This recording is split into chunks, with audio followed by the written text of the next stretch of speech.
आंतरराष्ट्रीय बाजारात कच्च्या तेलाचे वाढलेले भाव आणि डॉलरच्या तुलनेत रुपयाचे झालेले अवमूल्यन याचा परिणाम देशातील पेट्रोल आणि डिझेल दरावर झालाय।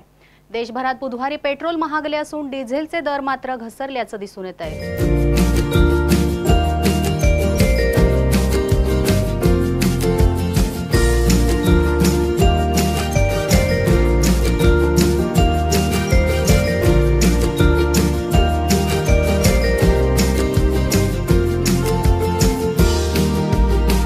आंतरराष्ट्रीय बाजारपेठेत कच्च्या तेलाचे वाढलेले भाव आणि रुपये डॉलरचे दर यांच्या आधारे पेट्रोल आणि डिझेलच्या दरात बदल करण्यात आले आहे। देशभरातील पेट्रोलियम कंपन्यांनी पेट्रोलच्या दरात प्रति लिटर 13 पैशांनी वाढ केली, तर डिझेलच्या दरात प्रति लिटर 12 पैशांनी कपात केल्याची माहिती पेट्रोलियम कंपन्यांनी दिली आहे। बुधवारी मध्यरात्रीपासून हे दर लागू करण्यात आले आहेत। देशातील इंधनाचे दर नियंत्रणमुक्त केल्यानंतर पेट्रोलियम कंपन्या दर 15 दिवसांनी इंधनाच्या किमतीचा आढावा घेतात।